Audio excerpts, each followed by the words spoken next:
안녕하세요. 사연에 빠지다의 DJ 민영입니다.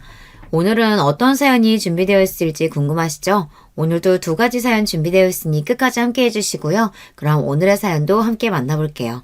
구독과 좋아요 버튼도 꼭 눌러주세요.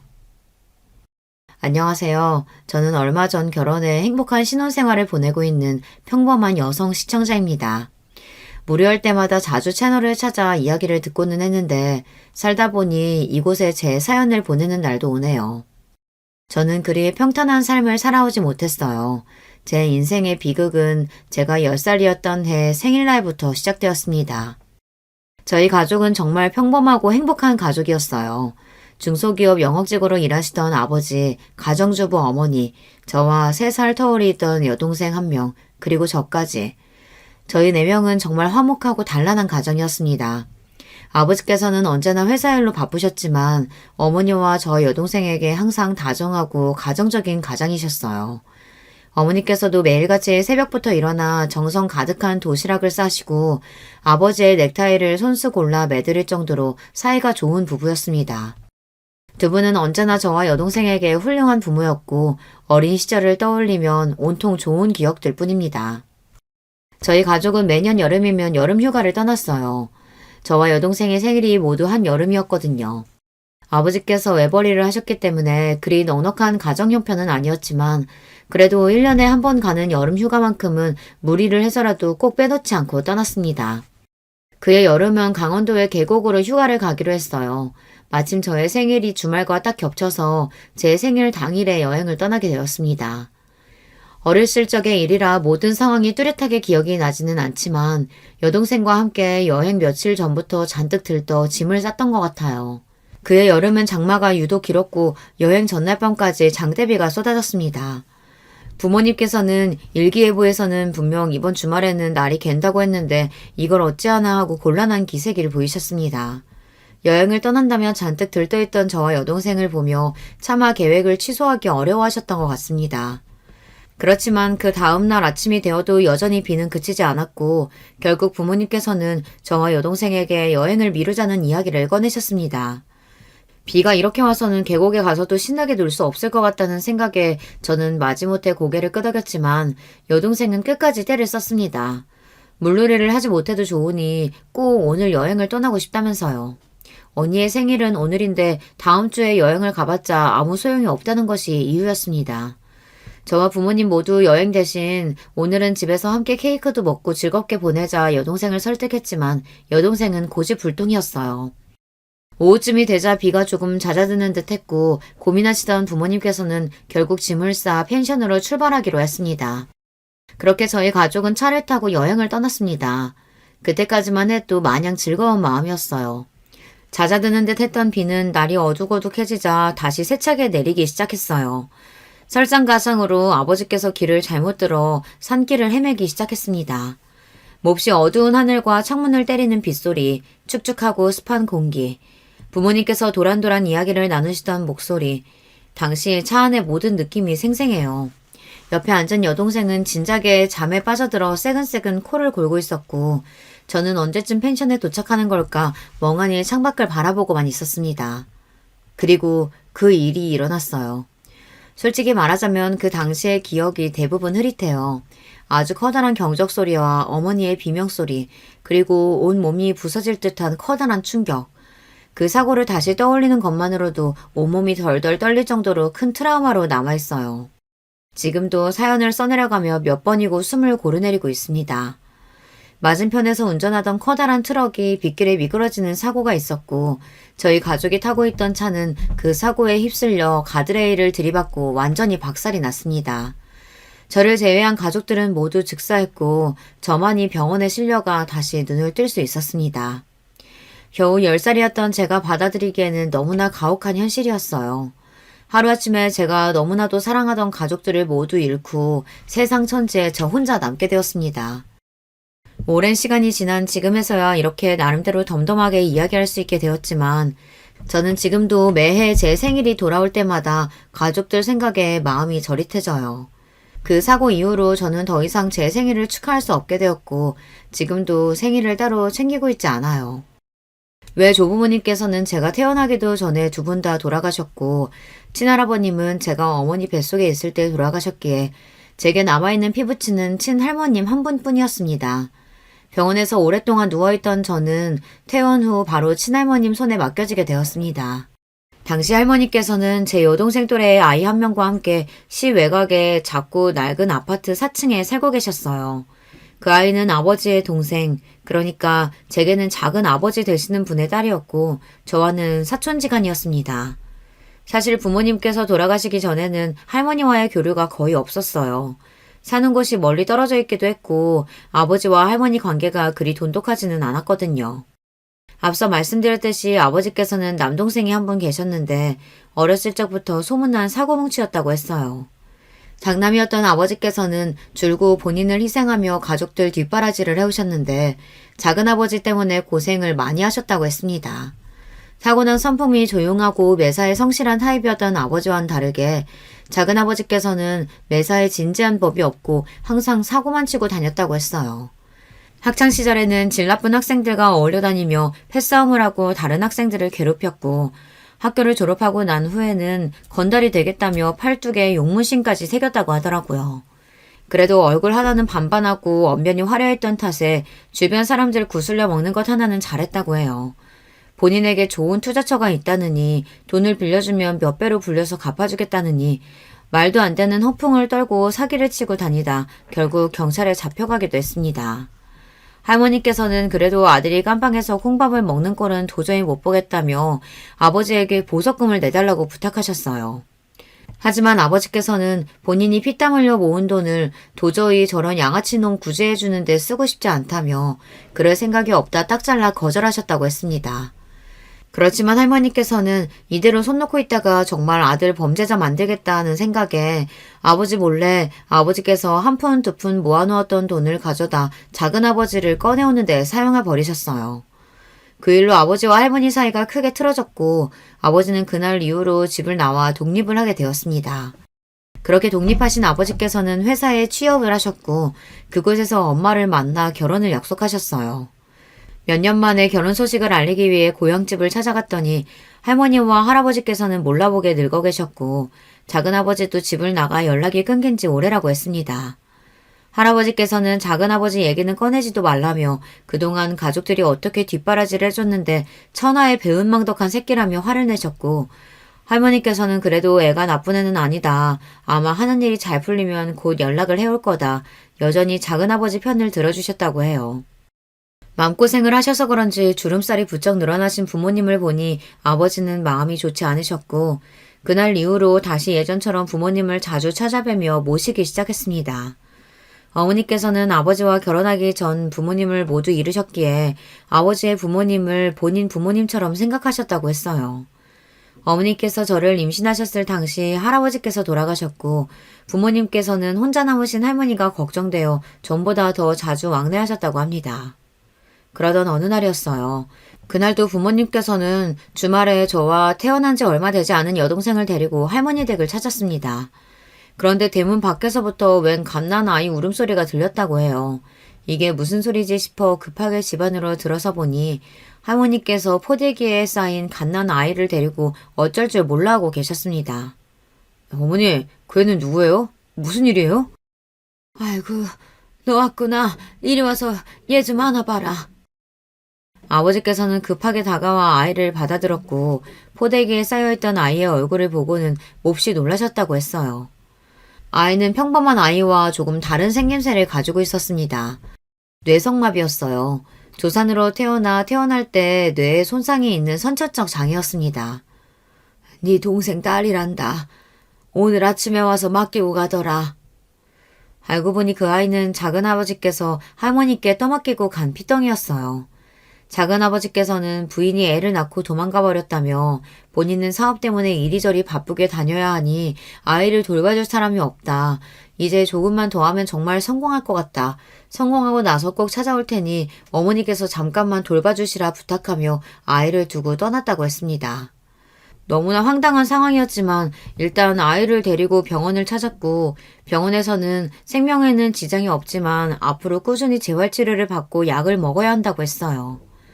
아무리 그래도 핏줄인데 얘를 어떻게 버리겠니? 응? 네가 좀 도와주면 안 되겠어? 처음에 할아버지께서는 아버지께서 아이를 맡아 돌봐주시기를 바라셨다고 해요. 그러나 아버지께서는 그런 짓을 할 생각이 추호도 없으셨습니다. 그동안 뒤치다꺼리 해준 것도 모자라서 아픈 애까지 받아 키워줘야 되냐고. 내가 무슨 갓난애 똥오줌 받아주는 부모도 아니고 어디까지 참고 살아야 하냐. 어머니도 그 정도 당하셨으면 이제 정신 차릴 때 되지 않았냐. 화를 벌컥 내고 그 자리를 떠나버리셨어요. 그 뒤로 아버지께서는 할머니께 정기적인 안부 연락과 용돈을 보내드리는 것 외에 왕래를 전부 끊어버리셨습니다. 그 애를 다시 동생한테 돌려보내거나 시설에 보내는 거 아니면 더 이상 어머니랑도 보고 살 생각 없습니다. 단호히 말씀하셨지만 할머니께서는 도저히 피부치를 모른 채 할 수 없다고 하셨어요. 나중에서야 알게 된 사실인데 아버지께서는 할머니와 단단히 왕래를 끊어버리셨지만 어머니께서는 할머니와 아이가 신경 쓰여 도저히 그렇게 매정하게 굴 수가 없었다고 하셨어요. 그래서 어머니께서는 아버지 몰래 할머니를 찾아가 아이가 잘 지내고 있는지 확인도 하고 아이와 할머니와 함께 병원도 찾고 장애아 등록도 하고 복지센터 등에 연락해 지원도 받을 수 있도록 여러 가지 도움을 주셨다고 하더라고요. 할머니께서는 지금도 가끔 어머니 얘기를 하시며 그때 제 어머니가 아니었으면 정말 큰일 날 뻔했다며 고맙다는 말씀을 하십니다. 그렇게 할머니께서는 스스로 챙기시기도 힘든 연세에 갓난 아이를, 그것도 뇌성마비 환자를 혼자 키우셨어요. 제가 할머니 댁에 들어가게 되었을 당시 사촌동생은 7살이었습니다. 사촌동생 이름은 수연이에요. 이수연. 누가 지어준 건진 모르겠지만 아마 작은아버지나 그 부인이겠죠. 본인들이 이름까지 지어서 직접 손수 출생신고까지 한 아이를 어떻게 평생 동안 나 몰라라 하고 살 수 있었는지 지금도 모르겠습니다. 제가 수연이를 처음 만났을 때가 아직도 생생히 떠올라요. 병원으로 저를 데리러 오신 할머니 손을 잡고 오랜만에 낡은 아파트에 도착했을 때 수연이는 보조의자에 앉아 있었어요. 뇌성마비 환자들은 혼자서 몸을 가누기가 힘들어 벨트 같은 것들로 몸을 고정시킬 수 있는 전용 의자나 테이블에서 대부분의 시간을 보냅니다. 당시 어린 저에게 그런 수연이의 모습은 꼭 괴물같이 느껴졌어요. 수연이는 눈도 이상하게 뜨고 있었고 입도 제대로 다물지 않았고 의자에 묶여 고개를 괴상하게 꺾은 채 저를 쳐다보고 있었습니다. 신발장에서 수연이와 눈이 마주쳤고 순간 겁이 나서 할머니 뒤로 숨었던 기억이 나요. 할머니께서는 그런 저를 달래주며 괜찮다. 수연이는 조금 아픈 것일 뿐이다. 먼저 가서 인사를 해봐라 등을 떠미셨고 저는 쭈뼛쭈뼛 수연이 앞으로 다가갔습니다. 안녕하고 기어들어가는 목소리로 인사를 건네니 수연이도 안녕하고 대답하며 고개를 까닥였어요. 물론 몹시 어눌한 말투였지만 대화가 통한다는 사실을 알게 되니 적어도 괴물처럼 느껴지지는 않더라고요. 뇌성마비에도 정도가 있는데 수연이는 다행히도 그리 심한 편은 아니었어요. 증상이 심한 환자들은 고관절이 아예 틀어져 수술을 하거나 철심을 박아넣는 것도 허다하고 가만히 있어도 침이 질질 흐를 정도인 사람들도 있었어요. 수연이는 그 정도로 심각한 경우는 아니었습니다. 다만 다른 뇌성마비 환자들처럼 혼자서 거동이 어려운 것은 마찬가지였어요. 할머니께서는 허리가 많이 굽으신 상태였는데 그런 몸으로 7살 난 아이를 들고 씻기고 재우며 몹시 고생을 하고 계셨습니다.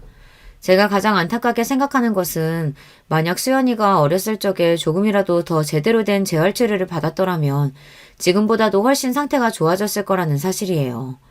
뇌상마비 환자들의 경우 어렸을 적부터 꾸준히 재활치료를 받아야 하는데 수연이는 부모에게서 버려져 병에 대해 무지하신 할머니 밑에서 크는 바람에 살아가는데 아주 기본적인 돌봄 정도만 받으며 자랐거든요. 어머니께서 도와주신 덕에 복지센터를 연결해 일주일에 한 번씩 보호사가 집에 방문해주긴 했지만 그닥 큰 도움은 되지 못했습니다. 8살이 되면 평범한 아이들이 초등학교에 입학하듯이 장애가 있는 아이들도 특수학교에 입학을 하게 돼요. 수연이도 8살이 되던 해에 특수학교에 입학하게 되었는데 가장 큰 문제는 바로 등하교였습니다. 혼자서 몸을 가눌 수 없는 뇌성마비 환자들은 일상의 모든 부분을 보호자에게 의지해야 해요. 당연히 할머니께서 매일같이 수연이를 등에 업고 학교를 오고 가셨으며 비가 오나 눈이 오나 마찬가지셨습니다. 그나마 다행이라고 할 수 있었던 것은 수연이가 몹시 얌전한 아이였다는 사실이었어요. 뇌성마비 환자들 중에 상당수가 본인 뜻대로 신체가 통제되지 않으면 화를 내고 쉽게 짜증을 내거나 울음을 터뜨리고는 하는데 수연이는 어렸을 적부터 한 번도 저와 할머니에게 화를 내본 적이 없었습니다. 어쩌면 착한 아이였지만 어쩌면 마음이 많이 아프기도 했어요. 그만큼 본인의 감정을 숨기고 참으며 살아왔다는 뜻이니까요. 수연이는 마음이 여린 아이였기에 항상 저와 할머니가 고생하는 모습을 보며 애써 밝은 척을 했던 것 같아요. 뇌성마비 환자는 간단한 식사조차도 쉽지 않습니다. 보통 장애가 없는 평범한 아이들이라면 8살쯤 되면 성인과 비슷한 식사를 해요. 가리는 음식이 있을 순 있지만 혼자서 수저를 쥐고 음식을 입에 넣고 씹는 데에는 아무런 문제가 없다는 뜻입니다.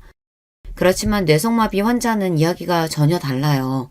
물론 증상의 정도에 따라 천차만별이지만 많은 뇌성마비 환자들은 혼자서 식사를 하지 못합니다. 수연이도 마찬가지였어요. 할머니께서는 항상 수연이가 먹기 쉽도록 모든 음식을 잘게 잘라서 준비하셨어요. 맵고 짜고 자극적인 음식이나 먹기 힘든 단단하고 질긴 음식은 저희 집 식탁에 올라오지 못했습니다. 애초에 생활비가 나라에서 주는 지원금이 전부였으니 맛있고 질 좋은 식사를 하기 어렵기도 했지만 어렸을 적 제가 제일 자주 먹었던 음식은 라면이었어요. 할머니께서는 라면에 항상 물을 많이 넣으셨어요. 소위 말하는 한강라면이라고 하죠.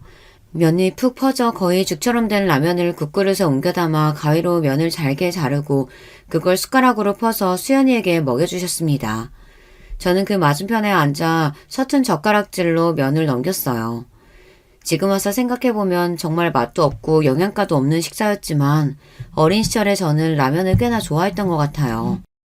라면이 아니면 주로 맹맹한 된장국이나 미역국을 먹었었는데 적어도 그것보다는 맛이 있었던 것 같거든요. 뇌성마비 환자들의 식사를 마냥 부드러운 것들로만 할 수도 없는 게 뇌성마비 환자들은 지속적으로 근육을 움직여줘야 돼요. 마비가 있는 경우 스스로 계속해서 움직여주며 근육을 풀어줘야 하거든요. 때문에 죽처럼 꿀떡꿀떡 넘어가는 것 말고 어느 정도는 씹을 수 있는 음식을 주는 것이 중요한데 환자들은 혼자서는 턱 움직이는 것조차 힘들어하는 경우가 많다 보니 기껏 음식을 먹여줘도 씹지 못하고 그대로 뱉어버리는 경우도 허다합니다. 철이 든 지금에 와서는 아픈 사람들이 식사에 어려움을 겪는 것이니 어쩔 수 없다고 생각하지만 어렸던 저는 수연이가 음식을 씹다 말고 할머니 손바닥에 뱉어내는 모습이 몹시 비위가 상했어요. 그래서 밥을 먹다 말고 수저를 내려놓고 자리를 떠나버리는 경우도 많았고 수연이가 이상한 소리를 내거나 기괴한 몸짓을 할 때마다 짜증을 내기도 했습니다. 당시에는 정말 모든 게 다 싫었던 것 같아요. 너무나도 사랑하는 가족들을 한순간에 잃은 것도 모자라 좁고 냄새나는 집에서 그닥 친하지도 않은 할머니와 이상한 사촌동생과 하루아침에 함께 살게 되었으니 어린아이가 아무런 불평불만 없이 적응하는 것이 더 이상하죠. 당시 저와 할머니 그리고 수연이가 함께 살던 집은 작은 주방과 거실이 붙어있고 방이 2개 있는 구조였는데요. 좁은 평수 안에 방을 2개나 만들려니 방 1개는 거의 한 뼘 수준으로 작은 크기였어요. 원래는 그곳을 물건을 쌓아두는 창고로 사용하고 나머지 방에서 수연이와 할머니가 함께 잠을 잤었는데 제가 할머니 댁으로 들어가고 나서 억지를 부려 작은 방을 제 방으로 사용하게 되었습니다. 처음에는 큰 방에서 저와 수연이 할머니 셋이서 함께 잠이 들었는데 뇌성마비 환자는 잠을 잘 때도 편히 자지 못해요. 밤새 끙끙거리거나 몸을 뒤척이고 화장실 한 번 갈 때마다 난리법석을 피우고 그런 날이 몇 번 반복되니 너무 힘들고 싫어서 도저히 여기서는 못 자겠다. 나 혼자 방을 쓰게 해달라 고집을 부렸고 할머니께서는 결국 작은 방에 있던 물건들을 전부 꺼내 저 혼자 그 방을 사용할 수 있게 해주셨습니다. 그렇지 않아도 좁아터진 거실과 주방에 물건들이 산처럼 쌓여있으니 완전히 엉망진창이었어요. 여름철이면 오래된 벽지며 물건들에서 지독한 냄새가 났고 저는 그런 현실을 외면한 채 방에 틀어박혀 지냈습니다. 중학생이 된 이후로는 더더욱 성격이 삐뚤어지기 시작했어요. 사춘기가 시작된 것이었죠. 다시 생각해보면 할머니와 수연이에게 참 미안한 마음뿐이에요. 그렇지 않아도 힘든 사람들에게 저 혼자만 힘들다는 듯 끝도 없이 이기적으로 굴었으니까요. 사춘기 소녀에게 냄새나는 집과 기초수급자 할머니, 뇌성마비인 사촌동생은 정말 최악의 환경이었어요. 그 나이 때의 아이들은 학교 가는 것을 싫어한다지만 저는 학교를 몹시 좋아했습니다. 학교에 가면 다른 아이들과 똑같은 교복을 입고 똑같은 생활을 하며 제 비참한 현실을 잠시나마 잊을 수 있었으니까요. 저는 친구들에게 할머니와 사촌동생과 산다는 사실을 철저히 비밀로 했어요. 학교에서 저는 여전히 회사 다니는 아버지와 가정주부이신 어머니, 그리고 3살 터울의 여동생이 하나 있는 평범하고 행복한 가정의 맏딸이었습니다.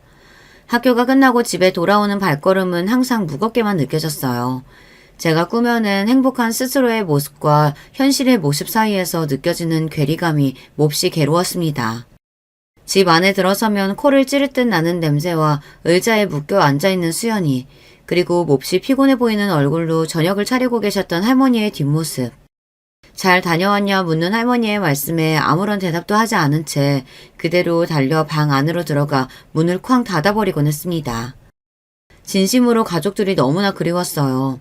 왜 하필 나는 그날에 태어난 걸까? 왜 동생은 그렇게까지 여행을 가자고 떼를 썼던 걸까? 동생을 좀 더 적극적으로 말려볼 걸. 그냥 여행 가자는 말을 꺼내지 말 걸. 이미 다 지나버려 돌릴 수 없는 일이란 걸 알면서도 매일 밤 쏟아지는 후회들과 함께 엉엉 울다 잠들고는 했습니다. 할머니께 상처가 될 만한 말들도 많이 했죠. 지금 와서 생각해보면 할머니라고 그 모든 상황을 아무렇지 않게 덤덤하게 받아들이시지는 못하셨겠죠. 언젠가는 정신 차리고 돌아올 거라고 믿어 의심치 않던 둘째 아들은 아픈 손녀딸은 본인에게 버리듯 맡겨놓고 사라져버리고, 항상 믿고 의지하던 든든한 장남 부부는 하루아침에 커다란 트럭에 휩쓸려 목숨을 잃어버리고, 본인에게 남은 것이라고는 책임져야 할 어린 손녀딸 둘에 스스로 건사하기도 힘든 늙은 몸을 가지고 매일같이 얼마나 힘든 나날을 보내셨겠어요. 그때는 그런 할머니의 입장을 전혀 생각하지 못했던 것 같아요.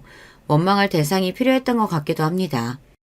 처음에는 여행을 떠나자고 떼를 썼던 여동생을, 다음은 할머니를, 그 다음은 수연이를, 누군가를 원망해야만 비참한 현실을 버틸 수가 있었어요. 수연이를 미워했던 저는 할머니가 보지 않은 곳에서 몰래 수연이를 괴롭히기 시작했습니다. 지금 생각해보면 정말 못되기 짝이 없는 행동이었죠. 이제 와서는 많이 반성하고 있고, 아무리 제가 사춘기에 반항기였다고 한들 해서는 안 될 짓이었다는 생각이 듭니다. 괴롭힘이라고 해서 거창한 것은 아니었어요. 혼자서 몸을 제대로 가누지 못하는 수연이가 제게 무언가를 부탁하거나 의사표현을 할 때 그것을 철저히 무시하는 것이었습니다. 어느 날은 할머니가 자리를 비우신 사이 수연이가 화장실을 가고 싶어 했고, 저는 그 신호를 다 눈치챘으면서도 아무런 조치를 취하지 않은 채 방으로 들어가 버렸어요. 나중에 나와보니 수연이는 결국 혼자서 화장실을 가지 못해 그 자리에 실례를 해놓았습니다. 할머니께서 돌아오신 후 바닥을 닦고 수연이를 씻겨주시는데 수연이가 저를 원망스럽게 바라보던 눈빛이 아직도 기억나요. 마음 여린 수연이는 그때도 제게 화를 내거나 짜증 섞인 목소리 한 번 내지 않았습니다. 그뿐만이 아니었어요. 할머니께서 밥을 차려주시고 잠깐 자리를 비우셨을 때 제가 밥그릇을 엎어버리고는 돌아오신 할머니께 수연이가 혼자 손을 휘두르다가 밥그릇을 엎었다고 뻔뻔하게 거짓말을 하기도 했습니다. 그럼 할머니께서 수연이를 타박하시며 속상해하셨는데 수연이는 한마디 해명도 하지 못하고 그런 저를 빤히 바라보기만 했어요. 다시 생각해도 정말 못됐죠. 그때는 왜 그렇게 수연이를 괴롭히지 못해 안달이었는지 모르겠습니다. 그랬던 제가 수연이를 제 친동생처럼 챙기게 된 계기가 있었어요. 그날은 기나긴 장마가 한창이던 어느 여름날이었습니다. 간만에 하늘이 맑게 개어있길래 오늘은 비가 안 오려나 싶어 빈손으로 밖을 나섰고, 학교에서 수업을 듣고 있는데 갑자기 하늘에 먹구름이 끼더니 비가 장대같이 쏟아졌습니다. 그럼 그렇지, 비가 오는구나 하고 오늘은 꼼짝없이 비를 쫄딱 맞고 돌아가겠네 싶었어요. 그렇게 수업이 끝나고 비를 잔뜩 맞으며 집으로 급하게 달려갔습니다. 여느 때와 같이 할머니와 수연이가 집에 있을 줄 알았건만 웬일로 그날은 집에 아무도 없었고 둘 다 같이 재활이라도 하러 갔나 싶었어요. 수연이가 그전부터 휠체어를 타고 생활하기 시작해 자주 밖을 나갔거든요. 그렇게 1시간, 2시간이 흘러도 둘 다 집에 들어오지 않자 그제서야 조금 이상한 기분이 들었어요. 아무리 늦어도 저녁 시간이면 무조건 집에 돌아와야 하는데 왜 이렇게 늦는 거지? 밖에 나가 찾아봐야겠다는 생각이 들었습니다. 그때 대문이 열리며 할머니께서 집 안으로 들어섰고 제게 수연이는 어디 있냐 물어오셨습니다. 그게 무슨 말이냐, 할머니랑 같이 나간 거 아니었냐 되물으니 네가 곧 학교 끝나고 올 시간이라 집에 수연이를 혼자 두고 외출을 하고 오셨다는 거예요. 혼자서 몸도 잘 못 움직이는 애가 도대체 어딜 나간 건지 할머니와 저 둘 다 혼비백산이 되어 밖으로 뛰쳐나갔습니다.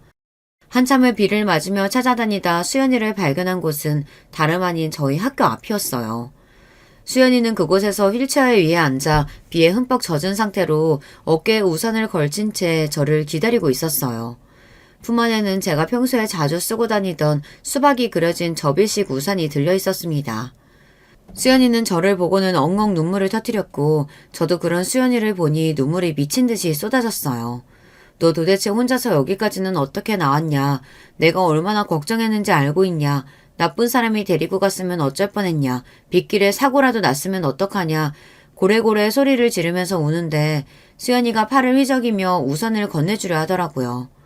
어찌나 오래 비를 맞고 있었는지 온몸이 차디 찼고 눈물이 멈추질 않았습니다. 그날 이후로 저는 더 이상 수연이를 괴롭히지 않았습니다. 할머니를 도와 열심히 수연이를 돌보기 시작했어요.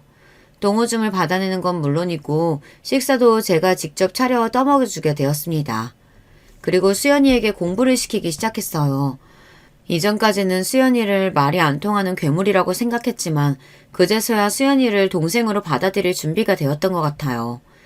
공부라고 해서 거창한 것은 아니고 아주 기본적인 것들이었습니다. 한글이나 숫자 그리고 기본적인 쓰기 연습이었어요. 손에 힘이 잘 들어가지 않아 아주 간단한 글자를 쓰는 것도 힘들어했지만 수연이는 저와 함께 공부하는 시간을 몹시 좋아했습니다. 그렇게 저희 가족은 이전보다 조금 더 행복해졌어요. 저는 고등학교를 졸업하고 바로 복지재단에서 일하기 시작했습니다. 수연이를 돌보면서 장애에 대한 편견이 많이 사라지기도 했고 좀 더 수연이에게 도움이 되는 언니가 되고 싶었어요. 물론 언제나 그런 현실이 즐거운 것만은 아니었습니다. 마음처럼 되는 일이 없는 날에는 정말 많이 힘들고 지치기도 했어요. 문득 내가 죽는 날까지 수연이를 평생 지금처럼 돌보고 책임져줘야 하겠지. 그런 생각이 들면 앞날이 막막해지기도 했습니다. 제 어릴 적 꿈은 선생님이었어요. 아이들에게 꿈과 희망을 심어주고 바른 어른으로 자랄 수 있도록 이끌어주는 선생님이요. 그렇지만 저는 제 꿈을 이루기 위해 노력할 시간이 없었습니다. 물론 변명일 수도 있어요. 할머니를 도와 수연이를 돌봐주며 죽을 만큼 노력해서 공부했다면 교대에도 가고 임용고시를 치러 선생님이 되었을 수도 있겠죠. 하지만 저는 그럴 만한 여력이 없었습니다. 당장 제 눈앞에 학생 한 명 가르치는 데에도 많이 벅찼거든요. 수연이는 가르치는 보람이 있는 학생이었어요. 다른 뇌성마비 환자들에 비해 의사소통이 아주 잘 되는 편이었고 느리긴 했지만 혼자서 글자를 수기로 쓸 수 있었습니다. 물론 그 모든 것들은 제가 수연이를 열심히 가르치기도 했지만 수연이 스스로의 엄청난 노력이 있었기 때문이었어요. 그러던 중 제가 일하던 복지재단에서 시청에서 주관한 장애인 채용 프로그램에 참여할 수 있는 기회가 생겼고 수연이가 그 프로그램에 선발되면서 일자리를 얻게 되었습니다. 수연이가 맡은 업무는 몹시 간단하고 쉬운 반복 노동이었지만 태어나 처음으로 스스로 일하고 돈을 벌 수 있게 되어 몹시 기뻐 보였어요. 저 또한 그런 수연이의 모습을 보며 크게 뿌듯함을 느꼈습니다. 그 과정에서 만나게 된 것이 지금의 남편이에요. 남편은 시청의 복지과에서 일하는 직원이었고 채용 프로그램에 관련해 여러 번 만나 대화를 나누다 오며 가며 안면을 트다 보니 자연스레 사이가 가까워지게 되었어요. 그렇게 저와 남편은 연인 사이가 되었지만 솔직히 말해서 전 결혼까지는 하지 못할 거라고 생각했어요. 저에게는 평생을 책임져야 할 수연이라는 존재가 있었으니까요. 남편은 집안에서 어와둥둥 예쁨 받으며 자란 외동아들이었고 남의 집 귀한 아들에게 평생 남은 뒤치다꺼리를 하게 만들 수는 없는 일이라고 생각했습니다. 그러던 어느 날이었어요. 그날도 퇴근해서 수연을 데리고 함께 집에 돌아갔는데 집에 웬 검은 양복을 입은 남자가 와 있었습니다.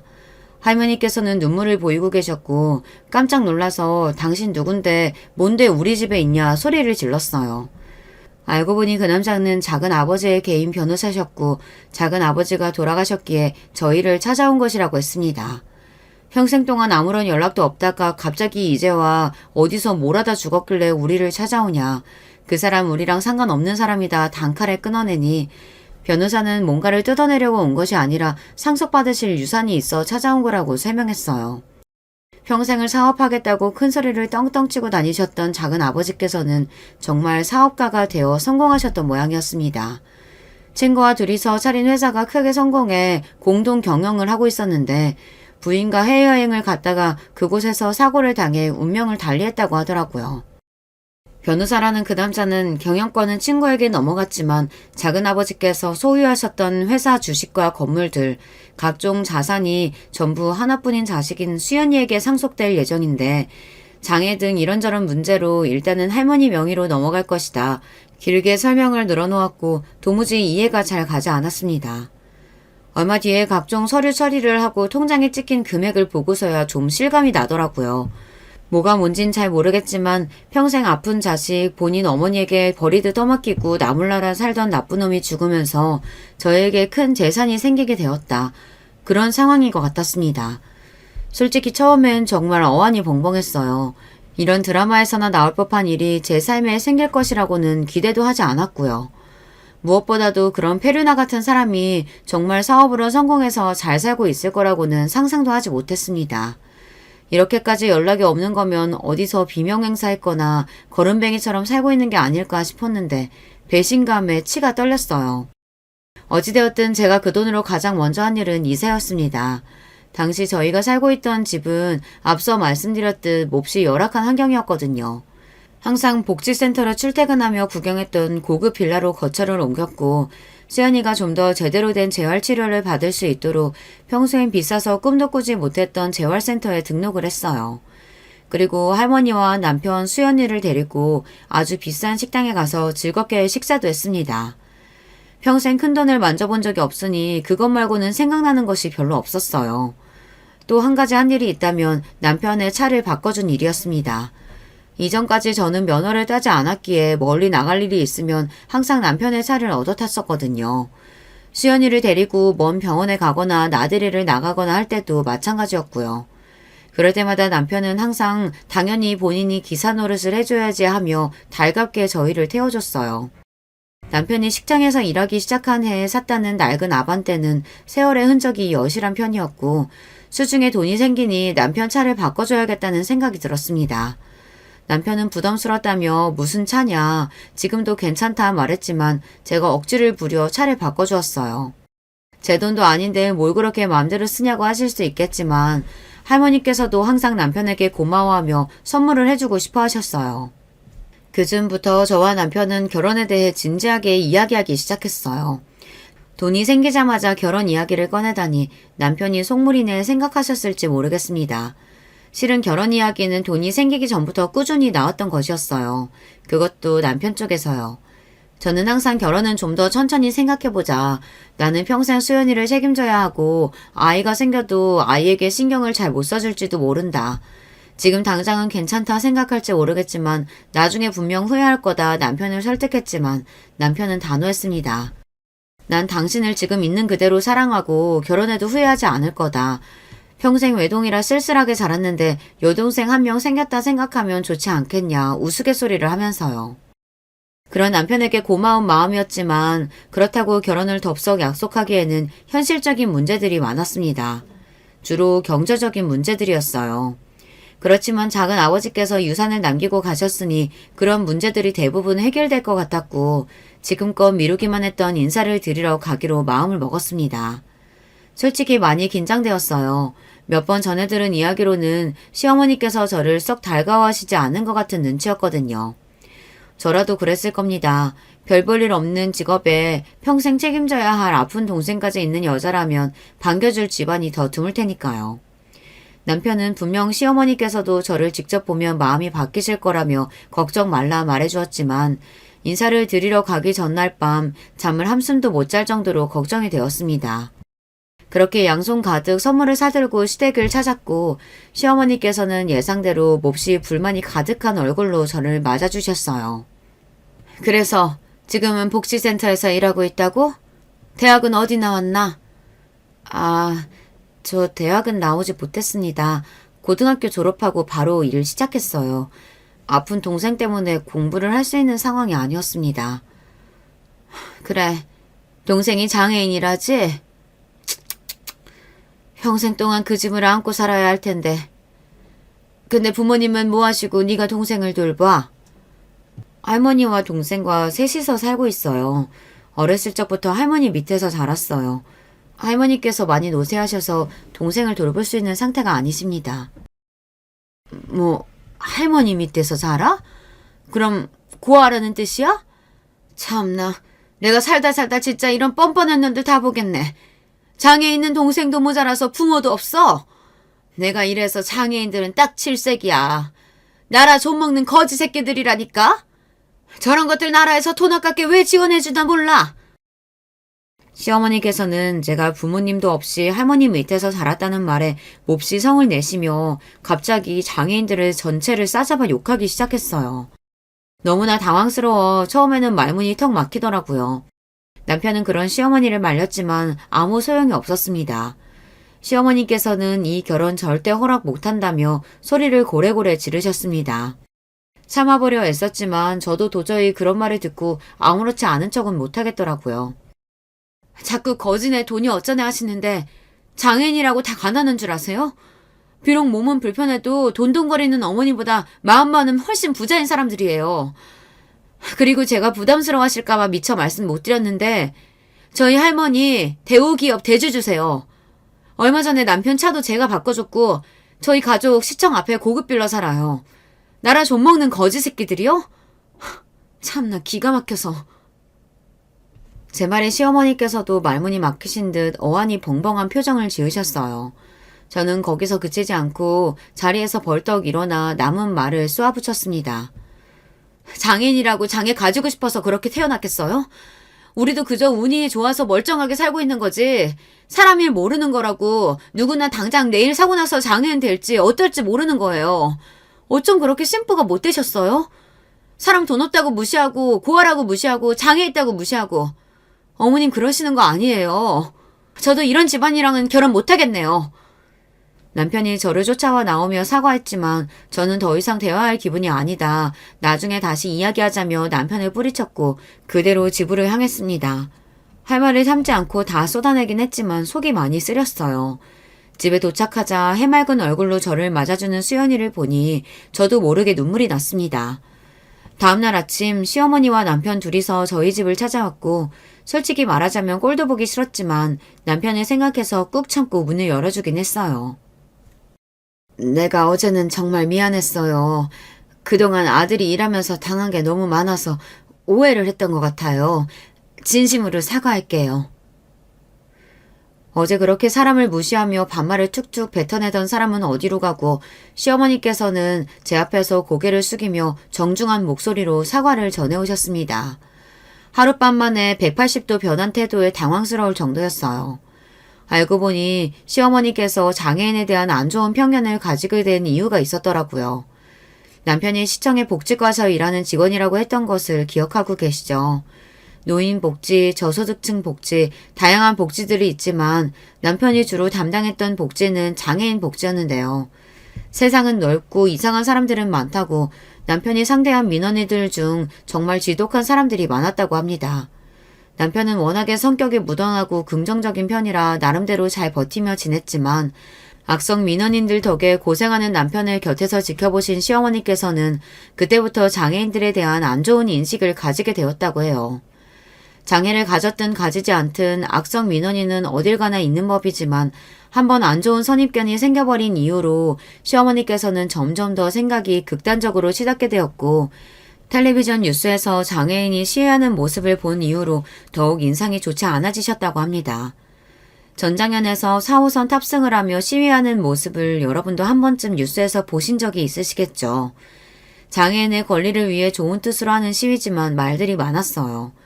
특히 시어머니같이 이미 장애인에 대한 안 좋은 인식이 있는 상태에서 그런 기사들을 접하게 될 경우 생각이 더욱 한쪽으로 기울 수밖에 없었고 그런 상황에서 복지센터에서 일하며 장애가 있는 동생을 떠안고 있는 제가 남편에게 시집을 오겠다고 하니 당연히 날이 선 반응이 나올 수밖에 없었던 겁니다. 금이야 오기야 기른 외동아들이 시청에서 일하며 남의 뒤치다거리 하고 사는 것도 속이 상하셨을 텐데 그것도 모자라 결혼까지 모자란 여자와 하겠다고 하니 감정이 많이 격해지셨던 것 같아요. 남편이 연애하면서 저 때문에 고생도 많이 했었거든요. 앞서 말했듯 휴일에도 멀리까지 차를 태워주기도 하고 단둘이 데이트도 한번 제대로 못하고 항상 수연이와 같이 시간을 보낸다든가 같이 식사를 하다가도 수연이 몸에 이상이 생기면 급하게 병원에 가야 한다던가 제가 사연에 적은 것들은 극히 일부지만 중증 장애인이 옆에 있으면 보호자는 정말 평범한 삶에서 많은 부분을 포기해야 해요. 결혼을 하게 되면 그런 어려움을 저뿐만 아니라 남편이 나눠받게 되는 것이니 시어머니께서 예민하게 구실만도 했죠.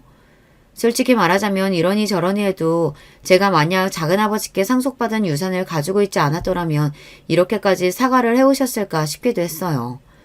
돈이 있기에 조금 더 여유롭게 아픈 동생을 돌볼 수 있었고 현실에 허덕이며 시어머니 말맞다나 나라에 좀먹지 않아도 되는 상황이었으니까요. 그렇지만 굳이 그런 것들을 하나하나 따져가며 까다롭게 굴고 싶지 않았습니다. 앞서 말했듯 시어머니의 입장이 어느 정도 이해가 가기도 했고 그런 점들이 미안해서 남편과의 결혼을 망설이기도 했으니까요. 그렇게 저는 시어머니의 사과를 받아들였고 결혼 준비를 시작하게 되었습니다. 남편은 결혼 후에도 수연이와 할머니와 함께 넷이서 살자 먼저 말해주었지만 오히려 할머니께서 그럴 필요 없다 거절하셨어요. 돌봐줄 사람이야 돈도 많으니 고용하면 되는 것이고 오히려 남편이 한 집에 있으면 할머니나 수연이나 불편하기만 할 거라면서요. 아무리 그래도 할머니와 수연이 둘만 남겨놓고 멀리 떠나는 것이 마음에 걸려 저희는 신혼집을 원래 살던 빌라 동의 바로 앞동으로 구했어요. 무슨 일이 생기면 언제든지 편하게 왕래할 수 있도록요. 결혼 후에는 복지센터 일을 그만두었습니다. 상속받은 유산들을 어떻게 관리해야 할지 공부해야 할 것도 많고 생각보다 복잡하더라고요. 태어나서 이렇게 큰 돈을 만져보게 될 것이라고는 생각조차 해본 적이 없어 조금 막막하기만 했습니다. 사실 아직도 지금 뭐가 뭔지 잘 모르는 것들이 많아요. 솔직히 이런 유산들을 남겨주고 갔다고 이제 와서 작은 아버지께 고마운 마음이 들지는 않습니다. 이렇게 돈이 차고 넘치도록 많으면서 어떻게 아픈 자식을 늙은 어머니께 내팽개치고 평생 동안 나몰라라 살 수 있었는지 아직도 그 심리가 이해가 잘 가질 않아요. 애초에 아픈 자식을 버리듯 맡겨놓고 갔을 때부터 글러먹은 사람이었지만 최소한 인간의 도리는 했어야 하는 게 아닌가 싶습니다. 죽음으로써 유산을 많이 남겨주기는 했지만 할머니 입장에서는 자식 2명이 둘 다 본인보다 먼저 세상을 떠난 것이니 가슴에 대못이 2번 박힌 심정이시겠죠. 아무리 믿고 원망스러워도 부모 자식 간의 연은 쉽게 끊어낼 수 있는 법이 아니니까요. 그래서 처음 작은아버지의 사망 소식을 전해 들으셨을 때 그렇게 구슬프게 눈물을 흘리셨던 것이겠죠. 아직 자식이 없는 저로서는 차마 그 심정을 전부 헤아릴 수 없습니다만. 어찌되었든 저에게는 그저 돈을 많이 남겨주고 간 폐류나 그 이상 그 이하도 아니라 느껴질 뿐입니다. 덕분에 수연이가 남은 삶 동안 조금 더 편하게 살 수 있으니 자식으로서는 몰라도 부모로서는 아주 최소한의 도리는 했다고 볼 수 있겠네요. 사실 그렇게 포장해주고 싶은 마음도 없습니다만 그래도 유산이 생겨 예전보다 삶이 윤택해진 것은 사실이니까요. 예전에는 사업의 대책에 실패해 아주 불행하고 힘들게 살다가 죽어버렸으면 좋겠다 생각했었는데 그것보다는 이렇게 돈이라도 많이 남겨주고 간 것이 더 낫긴 하네요. 할머니께서는 연세가 벌써 90 중반이 넘어가셔서 그런지 요즘 몸 상태가 많이 쇠약해지셨는데요.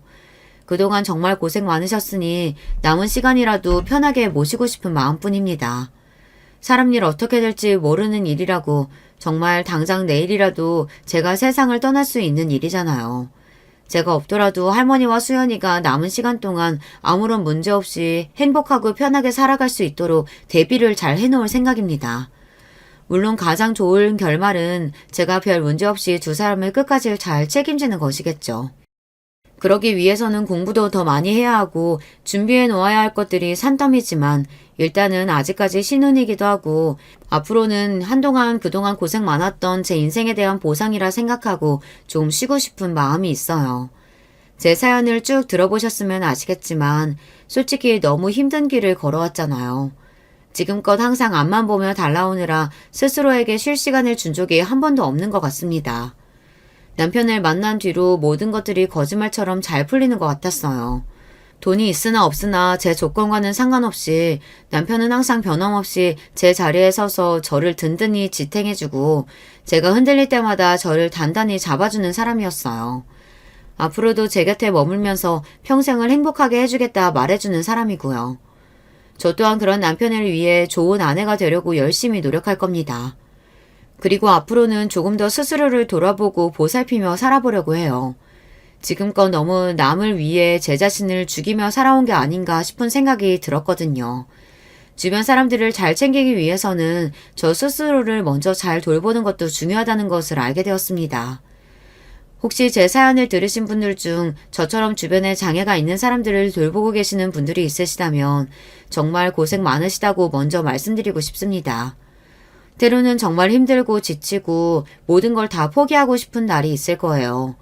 그래도 비 오는 날이 있으면 맑은 날이 있듯이 그런 힘든 시기가 지나면 언제 그랬냐는 듯 행복과 즐거움이 가득한 나날들이 돌아올 것이라고 생각합니다. 그러니 항상 희망을 잃지 말고 긍정적인 생각으로 가득 찬 하루를 만들어가 봐요. 여기까지 제 이야기 들어주신 모든 분들 감사드리고 다들 건강하고 평온한 하루 보내시길 바랍니다. 여러분, 두 번째 사연 시작하기 전에 좋아요, 구독 꼭 눌러주실 거죠? 그럼 두 번째 사연 바로 시작합니다. 안녕하세요. 여러분 혹시 은혜 갚은 까치라는 말 들어보셨나요? 대한민국 사람이라면 무슨 뜻인지 다 아실 텐데요. 저는 어려서부터 다른 건 몰라도 착하게 살려고 노력했어요. 누가 나한테 무언가를 주면 저도 똑같이, 아니 그 이상으로 돌려주려고 노력했습니다. 이러다 얼마 전에 제게 어마어마한 일이 일어났어요. 오늘은 그 얘기를 해보려고 합니다. 저는 현재 지방에 거주 중인 40대 초반 여잔데요. 이 얘기의 시작은 제가 홀로 8살 차이 여동생을 키우던 고등학생 때로 돌아갑니다. 저는 제가 고등학교 1학년일 때 부모님이 돌아가셨어요. 교통사고로 갑작스럽게 그 자리에서 바로 돌아가셨죠. 우리 집은 원래 매우 화목했어요. 부모님은 저와 동생에게 다정하셨고 집안 형편도 나쁘지 않았거든요. 그래서 저는 어릴 때의 기억은 행복했던 기억만 존재합니다. 부모님 손잡고 맛있는 음식 먹으러 다니고 어린 동생과 놀러 다니기 바빴거든요. 근데 그러다 부모님이 돌아가시고 제 인생에 암흑기가 시작됐어요. 미주야, 큰아빠가 네 부모님 돈은 알아서 관리해줄게. 나중에 성인 되면 제대로 줄 테니까 걱정 말고. 알겠지? 그 대신 미주랑 현주는 여기서 살아. 큰아빠는 돌아가신 부모님의 사망 위로금과 우리 집을 처분한 모든 재산을 가져가셨어요. 그때는 제가 너무 어릴 때라 그런 큰아빠에게 고마움밖에 느낄 수 없었습니다. 어린 저는 저와 동생을 거둬서 본인 집에서 자라게 해준 큰아빠가 감사했죠. 아우, 너희는 무슨 여자애들이 이렇게 밥을 많이 먹어? 라면을 사놓으면 니네가 다 먹잖아. 니네가 나한테 생활비를 좀 오를 줘. 그리고 미주 너는 그냥 공부나 하지 무슨 수학여행을 간다고 하는 거야? 죄송해요. 안 간다고 담임선생님께 제가 말씀드릴게요. 하지만 큰아빠와 큰엄마는 우리 자매를 매일 구박했어요. 큰아빠 부부는 아들만 한 명 있었습니다. 사촌 오빠를 데리고 셋이 한우를 먹으러 간 사이 동생과 제가 배가 고파 라면을 끓여 먹으면 왜 먹냐 구박하셨죠. 친척이라곤 큰아빠밖에 없던 터라 그대로 당하기만 했습니다. 또 현실적으로 제가 너무 어린 동생을 데리고 집을 나가면 갈 데가 없었어요. 그때 너무 속상했던 사실은 동생이 제대로 먹지 못했다는 거예요. 날이 갈수록 마른 동생을 보고 얼마나 속상했는지 몰라요. 그러다 제가 18살 때 큰아빠네 집에서 나오게 되는 계기가 발생했습니다. 언니, 나 배고파. 아까 학교에서 먹은 급식이 다야. 큰엄마 몰래 뭐라도 먹으면 안 돼? 나 너무 배고파서 잠이 안 와. 그래? 잠시만 기다려. 언니가 그럼 부엌에 가서 뭐라도 가져올게. 조심스럽게 방을 나가 부엌에 갔더니 식탁 위에 귤이 있더라고요. 한두 개도 아니고 꽤 있길래 동생 먹을 귤 하나만 가지고 방에 왔습니다. 2개를 가져가서 저도 먹고 싶었는데 그럴 수 없었어요. 2개를 가지고 가면 우리가 가져갔다는 게 티가 날 것 같았거든요. 그렇게 동생에게 귤을 하나 건넸고 동생은 맛있게 먹었습니다. 너희가 귤 먹었어?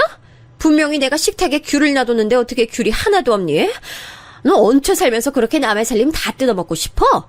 나는 그러라고 해도 그렇게 못하겠다. 양심 없어? 네?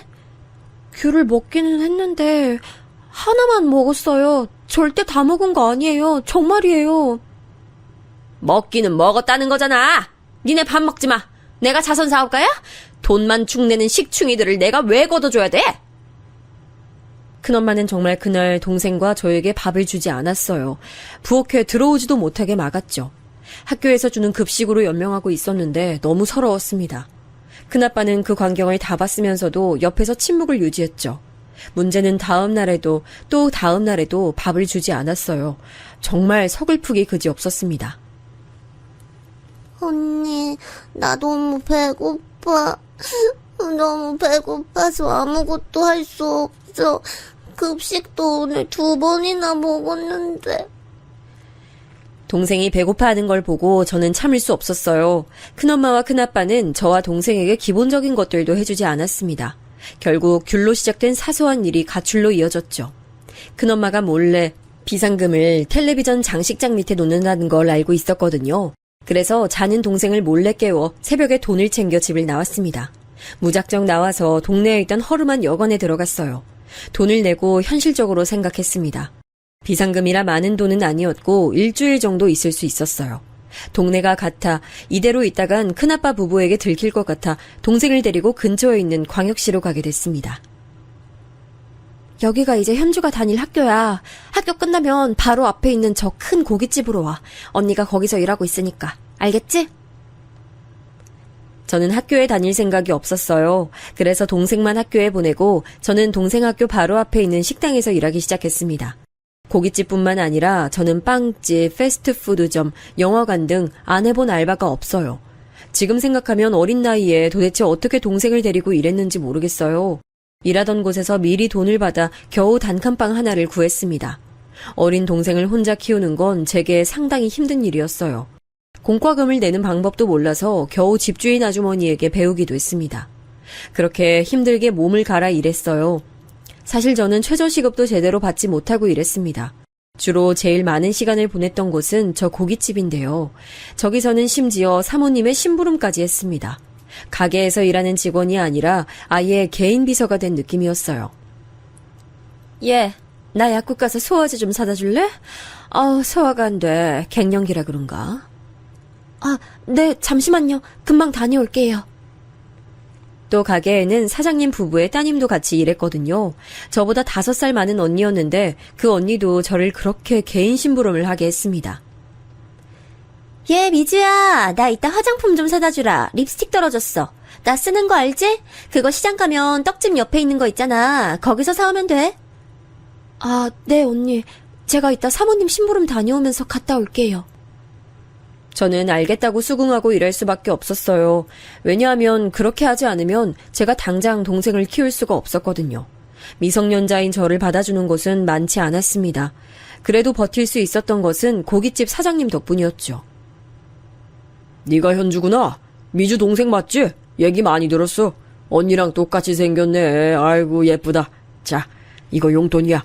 친구들하고 떡볶이 사 먹어. 알겠지? 사장님, 감사합니다. 현주야, 감사하다고 해.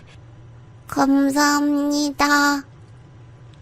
사장님은 동생이 가게에 오면 그렇게 잘해주셨어요. 동생에게 용돈도 자주 주시고 밥도 공짜로 주셨죠.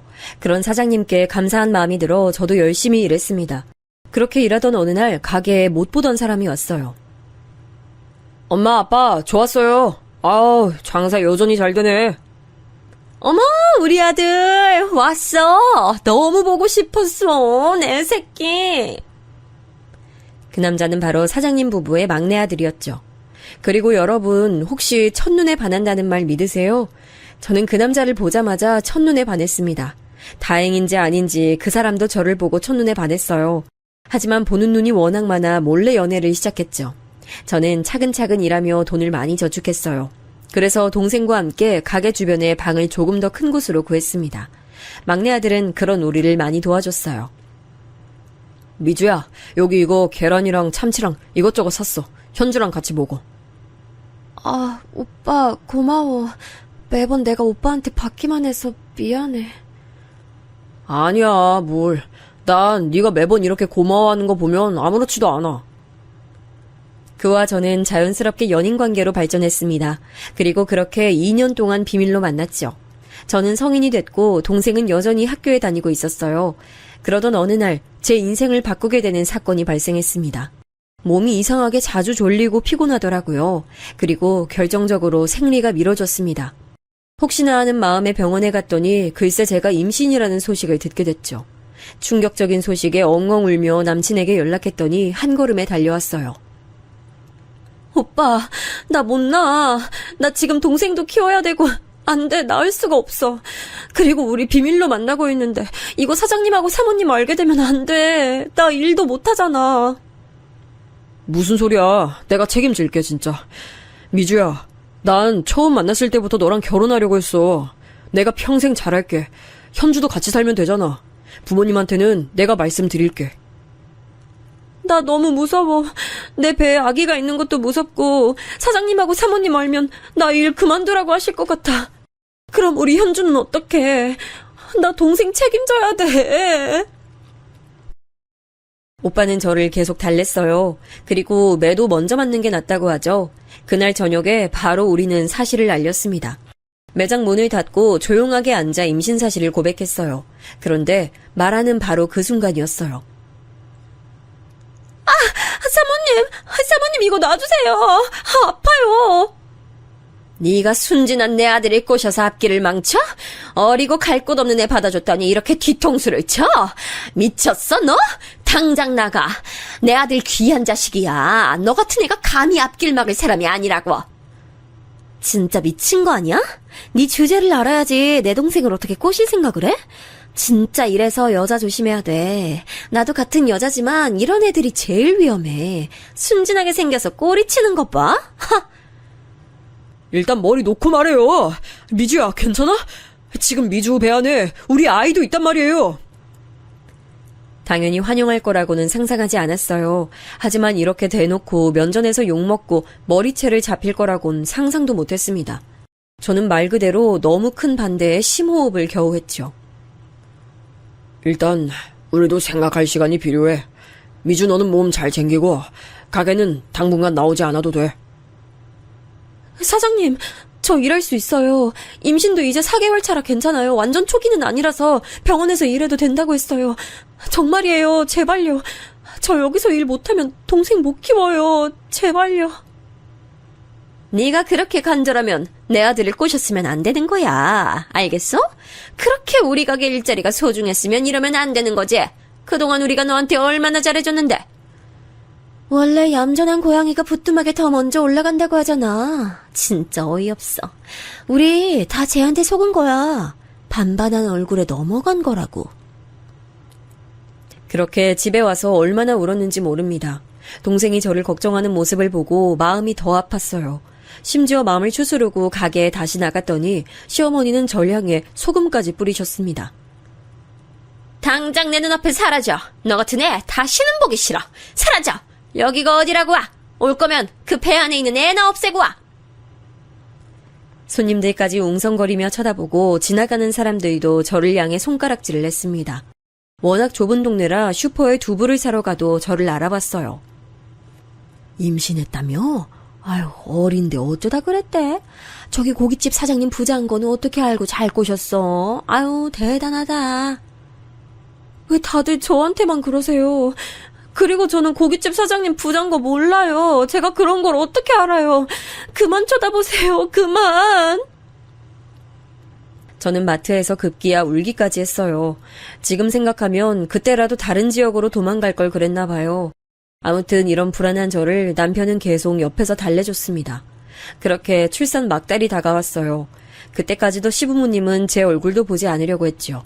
시어머니는 제 그림자만 봐도 소리 지르기 바쁘셨습니다. 이런 제가 어떻게 결혼했는지 아세요?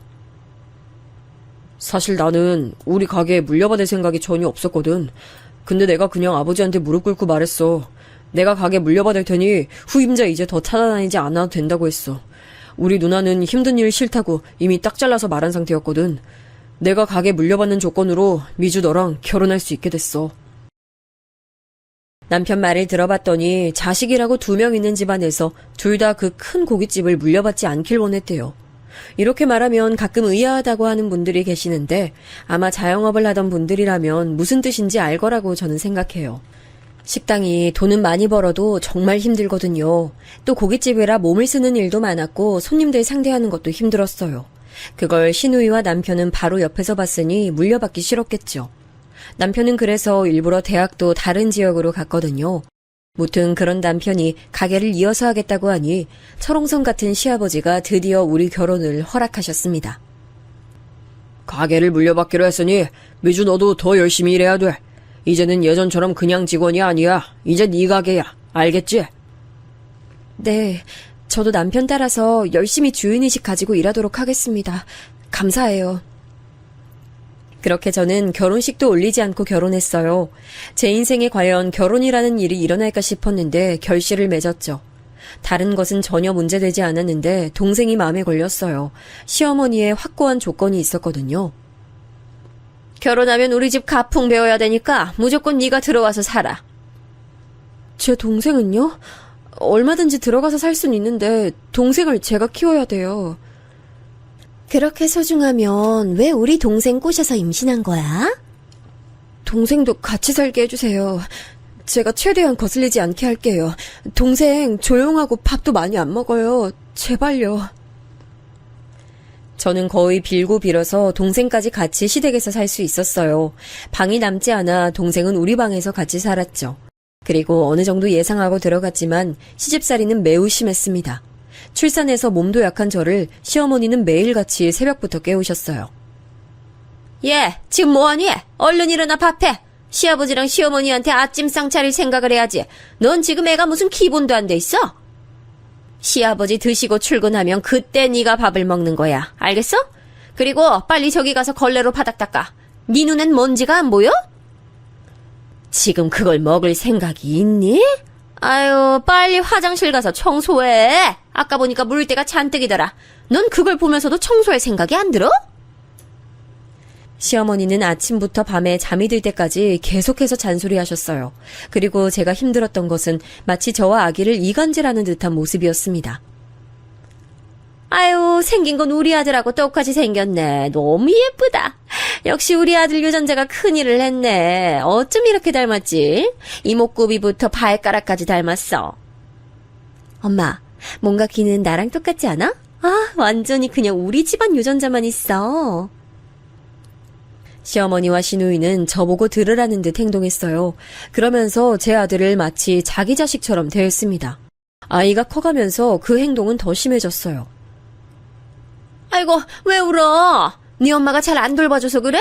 너희 엄마는 네가 안 예쁜가 봐. 맨날 밖으로 돌아다니고. 그치? 아유, 이리 할머니한테 와. 옳지, 그렇지. 이래서 먹여 살리려면 어쩔 수 없죠. 그리고 아이들은 원래 울면서 크잖아요. 엄마가 집에 없으면 아이가 불안해하더라. 집에 있는 엄마들이 괜히 그러는 게 아니야. 저도 뭐 일하고 싶어서 그런 건 아니잖아요. 상황이 이런 거죠. 아이 제가 돌볼 테니까 어머니 들어가서 쉬세요. 제가 출산하고 조리도 제대로 못하고 바로 일했거든요. 고깃집에 가서 설거지부터 무거운 숯도 나르고 또 각종 밑반찬도 다 제가 만들었습니다. 제 손길이 하나라도 미치지 않는 것이 없었죠. 몸이 2개여도 모자란 양에 항상 지쳐 있었습니다. 24시간이 모자라서 힘들었어요. 미주야, 고생했다. 난 네가 없었다면 가게 운영할 수 없었을 거야. 부모님도 나이 들면서 많이 체력이 부족하시니 힘들어하시고 언제나 고마워. 그래도 남편이 제 옆에서 편을 들어주니 든든했어요. 그리고 아무리 힘들어도 버텨야 하는 이유는 바로 동생이었습니다. 언니, 나 수학여행 간다고 하던데 혹시 부담되면 말해. 나 진짜 안 가도 괜찮아. 선생님이 그냥 물어보래서 물어보는 거야. 현주야, 당연히 수학여행은 가야지. 무슨 소리 하는 거야. 언니는 네가 이렇게 물어보는 것도 속상해. 걱정하지 말고 다녀와. 실제로 동생은 제가 결혼하며 시댁살이를 시작하자 눈치를 많이 봤어요. 밥도 눈치 보며 먹고 집에 늦게 들어오곤 했습니다. 그런 동생이 성인이 되어 대학에 입학할 때까지는 저는 시어머니의 시집살이를 알면서도 당할 수밖에 없었어요. 제가 특히 힘들었던 건 바로 명절이었습니다. 시댁이 큰 집이라 명절 땐 온갖 친척들이 다 시댁으로 모였어요. 예, 빨리 이 음식들 가져다 드려. 그리고 잡채 어딨어? 저는 어디다 놨어? 아니, 왜 이렇게 행동이 느려? 아우! 잠시만요. 현주야, 언니 좀 도와줘. 아까 분명 여기다 놨는데 어디 갔지? 언니, 잡채 여기 있어. 내가 가서 놓고 올게. 동생과 저를 마치 그 집 하인처럼 부리는 시어머니는 당연하게 시키셨어요. 심지어 시누이는 소파에 가만히 앉아서 입으로 일하더라고요. 올케, 거기 지금 김치 없잖아. 김치 냉장고에서 김치 꺼내야 될 것 같은데. 가서 가져와. 아, 그리고 오면서 냉동실에서 나 아이스크림 가져다줘. 시어머니도 시어머니지만 저는 시누이가 그렇게 얄미울 수 없더라고요. 바빠 죽겠는데 저렇게 시킬 때도 저는 표정 관리를 하지 못했어요. 그런 제 얼굴을 보며 시누이는 일부러 더 말을 걸기도 했습니다. 올케, 설마 지금 기분 나쁜 거 아니지? 내가 지금 뭐 어려운 부탁한 거 아니잖아. 그치? 아니지? 네, 아니에요. 일단 저 지금 바빠서 부엌 다시 가볼게요. 속으로 참을 인을 얼마나 새겼는지 모릅니다. 제가 이렇게 얄미운 시집살이를 견뎠던 이유는 바로 동생 때문이라고 했잖아요.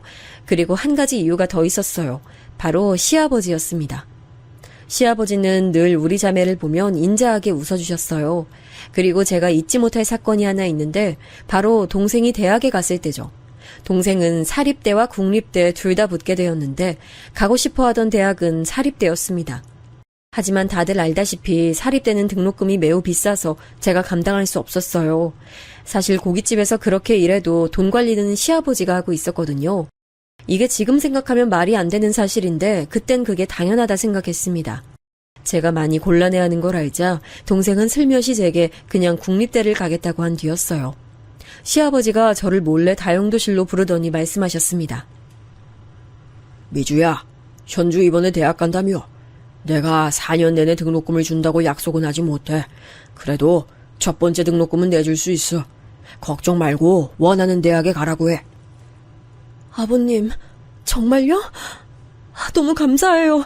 전혀 기대하지 않았는데 너무 감사합니다. 시아버지가 무려 동생의 첫 등록금을 내준다는 소식에 뛸 듯이 기뻤어요.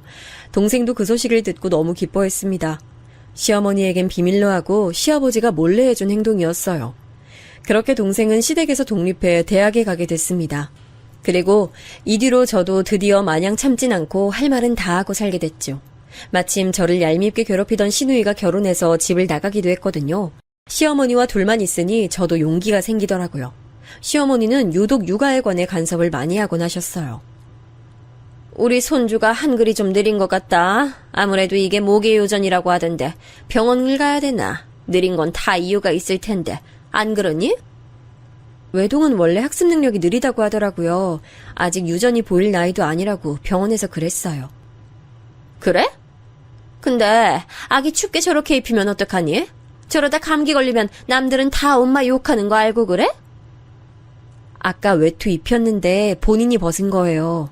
그리고 아이가 감기에 걸리지 않으면 그게 더 이상하지 않나요? 너는 시어머니가 말하는데 꼬박꼬박 그렇게 말 대꾸하고 싶니? 아이 그런 건 도대체 어디서 배운 말버릇이야? 어머, 저 어머님하고 친해졌다고 생각해서 자연스럽게 대화했다고 생각했는데 어머님, 왜 그러세요? 제가 이런 식으로 받아치면 시어머니는 얼굴이 빨개진 채로 있으셨어요. 통쾌하다면 사실이었죠. 아유, 왜 이렇게 집안이 더워? 나만 그런가? 어머니 갱년기라 그런 거 아니에요? 나가서 바람도 쐬고 친구도 만나고 그러세요. 매일 집에만 있으면 더 힘드시잖아요.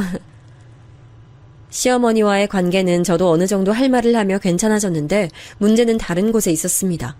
시아버지가 이제 완전히 고깃집에서 손을 뗀다고 하셨어요. 사실 그 전까지도 저와 남편이 거의 모든 것을 했는데 공식적으로 아예 가게에도 뜸하게 나온다고 선언하셨죠. 남편하고 저는 본격적으로 책임감이 더 생기기 시작했습니다. 그러면서 저는 정말 그 당시에 새벽 6시에 가게로 출발했죠. 그리고 영업 개시 준비를 마치고 다시 집에 와서 시부모님 아침밥을 차리고 아이 학교를 등교시켰어요. 다시 가게에 가서 열심히 일하고 또 중간에 시댁에 가서 밥 차리고 집안일하고 그런 식으로 생활을 유지했습니다. 몸은 당연히 힘들었고 도대체 어디서 보상을 받아야 할지도 몰랐어요. 버틸 수 있었던 것은 바로 아들과 간간히 들려오는 동생 소식이었습니다. 제가 그렇게 열심히 일하니 그래도 손님이 배로 늘기 시작했어요. 항상 친절하게 손님들을 맞이했더니 단골도 어마어마하게 늘어났습니다. 가게가 장사가 더 잘 되면서 일하던 직원도 더 뽑게 됐어요. 새로 뽑은 직원 중엔 하연이라는 저와 동갑인 직원이 들어오며 서로 의지했습니다. 알고 봤더니 하연이는 저와 공통점이 꽤 있는 친구였어요. 하연이, 너도 그럼 엄마가 안 계시니까 힘들었겠다. 나도 동생하고 둘이 의지하며 살았을 때가 너무 힘들었거든. 난 그래도 언니가 있어서 내가 동생이니까 괜찮았어.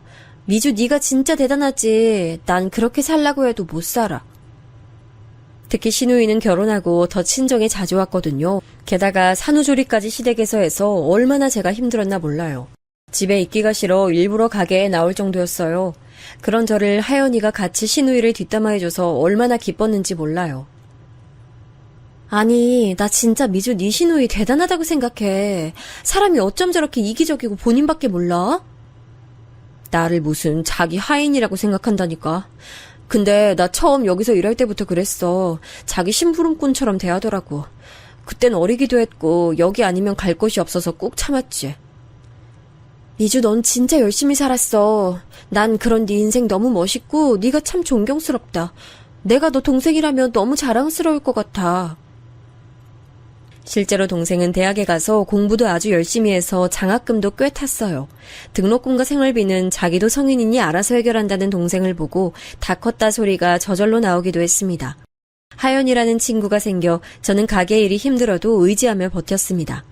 그러던 어느 날 시아버지가 갑자기 집에서 쓰러졌다는 소리를 듣고 남편과 불이 나게 지역에 있는 가장 큰 대학병원에 갔습니다. 아이고, 어떡해. 아이고, 의사 선생님. 제발 우리 남편 살려주세요. 저 이 사람 없이 절대 못 살아요. 제발요. 일단 진정하세요. 지금 병명은 간암이고 말기입니다. 간을 이식받아야 살 수 있는 상태예요. 간 이식자를 찾는 게 가장 급한 일입니다.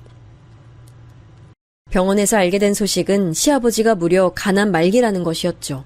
그리고 간 이식을 위해선 혈액형이 중요하다는 소식을 알게 됐습니다. 시아버지의 간암 소식에 시댁은 아주 큰 중대한 가족회의를 열었습니다. 그런데 운명의 장난처럼 시아버지와 혈액형이 호환되는 사람은 저와 신우 단 2명이었습니다. 혈액형이 호환된다고 단순하게 다 되는 게 아니고 그것도 검사를 통해 결과를 받아야 했습니다. 저는 사실 그때까지도 간을 어떻게 해야 할지 모르겠더라고요. 듣기론 간을 주는 사람도 건강이 나빠진다 하니 그 소식을 듣고 동생이 난리가 났습니다. 언니 미쳤어? 나 언니가 당연히 아예 생각조차 안 할 줄 알았어. 그 사람들한테 그렇게 시집살이 당했으면서 지금 간이식 소리가 나와? 나는 언니가 그 생각이 있다는 것 자체가 화가 나. 그래도 나도 만약 그 사람이 시어머니나 시누이였으면 이렇게 고민도 안 해. 당연히 안 줬을 거야. 근데 시아버지잖아. 시아버지는 현주 네 등록금도 처음에 내주셨으니 인간적인 도리로 생각하는 거야. 아직 결과 안 나왔으니까 너무 걱정하지 마. 제가 간 기여자가 될 수도 있다는 소식을 알고 시어머니의 태도 변화가 아주 심했습니다. 제 이름을 불러주시는 시아버지와 달리 시어머니는 항상 저를 너, 얘, 야로 부르셨거든요. 근데 제가 어쩌면 대상자가 될 수 있다는 소리를 듣자 갑자기 아가라고 부르기 시작하셨어요. 아가, 힘들게 새벽부터 지금 부엌에서 뭐해? 너무 무리하지 말고 들어가서 쉬어. 내가 아침밥 차리면 알려줄게. 저는 처음에 환청을 듣는 줄 알았어요. 시어머니가 저런 말투로 저를 대했던 적이 단 한 번도 없거든요. 너무 대놓고 달라진 모습에 웃음이 나왔습니다. 게다가 항상 표독스럽게 얄미운 태도였던 시누이도 묘하게 제게 친절하게 대하더라고요. 올케, 저번에 보니까 딸기 좋아하는 것 같아서 내가 사왔어. 이거 백화점 지하에서 산 거라 진짜 비싸고 맛있다? 저번에 선물 받아 먹었는데 너무 맛있어서 놀랐잖아. 이거 먹고 오늘도 좋은 하루 보내. 확연하게 달라진 시댁 식구들을 보며 기가 차서 말도 나오지 않았습니다. 그렇게 시누이와 저는 둘이 경건하게 간 이식 대상자를 검사하게 되었어요. 그리고 결과가 나오자 다들 아주 놀랐습니다. 왜냐하면 시누이는 대상자 적격 심사에서 탈락했거든요. 그 말은 제가 아니면 시아버지는 간을 당장 이식받을 수 없다는 사실이었어요. 물론 적격자를 찾으려면 찾을 수 있지만 아주 긴 대기를 기다려야 했죠. 시아버지가 초기도 아니고 말기였으니 하루가 급한 상황이었어요. 이 소식을 듣고 시누이와 시어머니는 사람이 아예 딴판으로 변해서 저를 대했습니다. 아가, 배고프면 말해. 갈비찜 해줄까? 그리고 또 뭐 필요한 거 있어? 응? 아이, 가게도 나가지 말고 푹 쉬어. 원래 사람이 너무 일만 하면 힘들어. 알지? 그냥 침대에 누워서 편하게 있어. 올케, 혹시 이 화장품 좋아해? 이거 명품인데 올케도 이 브랜드 알지? 유명한 거잖아. 내가 올케가 좋아할까봐 사왔는데 마음에 들어? 너무 대놓고 제 간을 바라는 모습에 웃겼습니다. 동생은 제가 대상자 심사에 통과했다는 소식을 듣고 매일같이 전화로 저를 설득했어요. 언니, 나도 물론 언니네 시아버지가 나랑 언니 많이 예뻐한 거 알아. 도움도 많이 받았지. 누가 그거 몰라? 근데 차라리 그럼 그 돈 내가 줄게. 나 이제 곧 졸업하는 거 알지? 학점도 좋고 대외 활동도 많이 해서 나 대기업 들어갈 수 있어. 제발, 나 언니 몸 망가지는 거 싫어. 어떻게 보면 지금 우리 가게 물려주신 것도 다 시아버지고 내가 요즘 고민이 많아. 현주 네가 언니 생각하는 건 아는데 일단 고민해볼게. 아니, 나는 언니가 고민하는 거 자체가 싫다고. 그냥 싫어. 아, 무슨 간을 줘. 언니가 그 집에서 받은 게 있어? 하다못해 뭐 사랑이라도 받았어? 나는 그 집에서 살았던 기간 생각하면 너무 속상하단 말이야. 현주야, 네 마음은 언니가 알아. 근데 사람이 어떻게 내 뜻대로 행동해.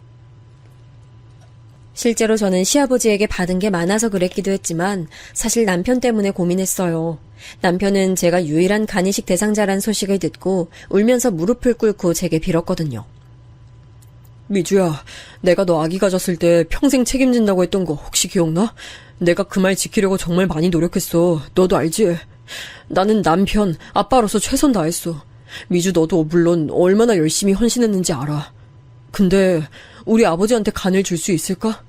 내가 앞으로 더 잘할게. 진짜 당신이 원하는 거 다 들어줄게, 제발. 남편이 울면서 비는 모습을 보니 마음이 너무 아프더라고요. 물론 저도 사람이라 그동안 당했던 시집살이를 생각하면 시어머니가 미워서라도 주고 싶지 않았습니다. 하지만 시아버지와 남편을 생각하니 큰 용기를 낼 수 있었어요. 그렇게 저는 중대한 결정을 내리게 됐습니다. 제가 간을 시아버지에게 주겠다고 하자 시어머니와 시누이는 울며 저를 쓰다듬었어요. 고맙다. 정말 고맙다. 내가 이 은혜 평생 잊지 않을게. 그동안 미안했다. 너무 미안했어.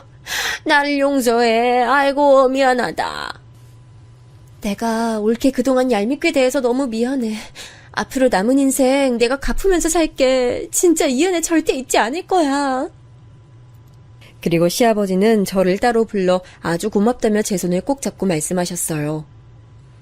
미주, 네가 처음에 우리 가게에 일하러 왔을 때가 생각난다. 어렸던 네가 동생 손을 잡고 일할 수 있냐고 물었을 때 내가 그냥 돌려보내지 않았던 게 내 인생에서 가장 잘한 선택이었어. 고맙다. 앞으로 우리 가족은 너희 자매에게 최선을 다할게.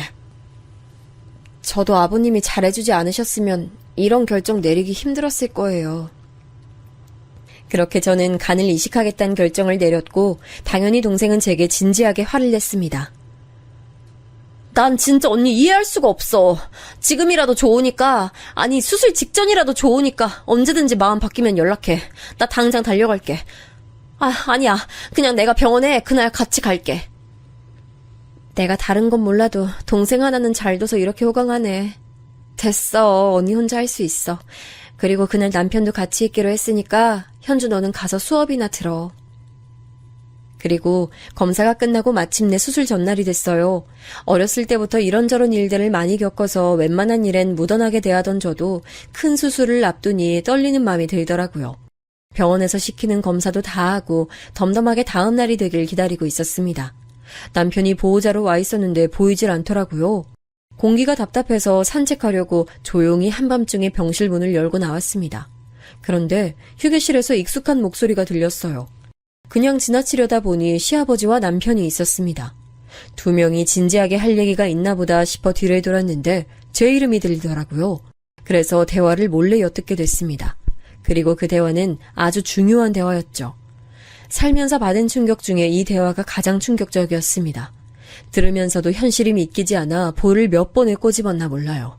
피가 식는다는 말이 무슨 뜻인지 알게 되는 대화였습니다. 그래, 하연이랑 결혼하겠다는 거지? 네, 몰랐는데 하연이 아버지가 땅 부자래요. 어차피 위주랑은 결혼식도 안 올렸으니까 그냥 새로 시작하는 마음으로 결혼하려고요. 그래.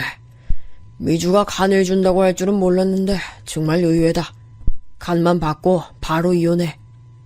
그래야죠. 하연이랑 결혼하고 땅 생기면 거기에 집 짓고 행복하게 살아요.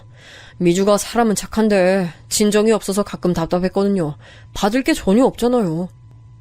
그러니까 말이다. 나도 사돈이 없으니 뭐 어디 가서 자랑도 못하고.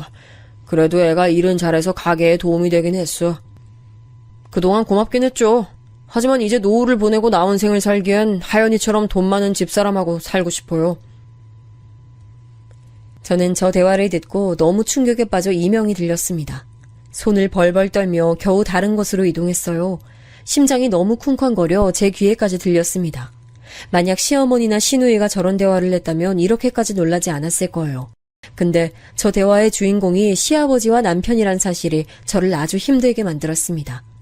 처음 당하는 사람의 배신이 하필 제 남편과 시아버지라니 믿을 수가 없었어요. 남편이 절 두고 바람 피울 거라고는 전혀 상상도 못했거든요. 그것도 제가 그렇게 믿고 의지했던 가게 직원인 하연이가 내 언니일 줄은 몰랐습니다. 그동안 제가 잘해줬던 게 후회됐어요. 배신감에 눈물이 계속 줄줄 흘렀습니다. 남편과 시아버지가 자리를 정리하는 소리가 들리자 저도 급하게 병실로 돌아왔어요. 미주야, 우리 이제 자자. 불 이미 꺼놨구나. 자? 자나 보네. 잘 자. 나도 잘게. 남편은 아무 일도 없었다는 것처럼 행동했죠. 늘 하던 것처럼 똑같이 저를 대했죠. 그날 밤 저는 단 한숨도 잘 수 없었어요. 뜬 눈으로 새벽을 보냈습니다. 자고 싶지도 않았고 졸리지도 않더라고요. 눈물만 계속 흘리며 제가 잘못 들은 게 아닐까 생각했습니다. 꿈 같았는데 꿈은 절대 아니었죠. 당연히 간을 줄 생각은 사라진 지 오래였습니다. 다음 날 남편은 평소처럼 아주 다정하고 친절하게 저를 대했습니다. 시어머니와 신우까지 와서 제 기분을 살폈죠. 굳은 표정을 풀 수는 없었지만 다들 제가 수술 때문에 긴장했다고 생각하는 것 같았어요. 미주야, 너무 걱정 마. 수술 끝나면 내가 바로 대기하고 있을 거니까 그냥 한숨 자고 온다고 생각하고 마음 편하게 먹어. 알겠지? 아무 일도 안 일어날 거야. 남편 말을 듣고 속으로 바람이라는 단어만 떠올랐어요. 아마 제가 수술하러 들어가면 본인은 하연이랑 연락하겠지 생각하니 피가 거꾸로 솟는 기분이었습니다. 간호사가 와서 저를 호명하고 마취하러 침대를 끌고 이동했어요. 그때부터 시댁 식구들은 저와 함께 갈 수가 없었죠. 어제 대화를 듣고 나니 시댁 식구들이 순수한 마음으로 저를 응원하러 온 게 아니란 생각이 들었죠. 어쩌면 제가 도망갈 수도 있으니 감시하는 건 아닐까 하는 생각이었습니다. 그렇게 저는 마취방으로 이동했습니다. 선생님 잠시만요. 저 지금 화장실이 너무 급해서요. 바로 다녀올 테니까 잠시만 기다려주세요. 아, 네. 빨리 다녀오세요. 지금 이제 시간이 촉박해서요. 네, 알겠습니다. 이 문 열면 되는 거죠? 저는 화장실 간다고 하고 뒤도 돌아보지 않고 병원을 빠져나왔어요. 다행히 시댁 식구들은 전혀 마주치지 않았습니다. 일단 병원 밖으로 가서 행인에게 부탁해 전화를 빌렸죠. 현주야, 언니야. 나 지금 수술 포기하고 나왔어. 말하자면 긴데 일단 어디야? 언니 데리러 와줄 수 있어? 언니, 나 1층이야.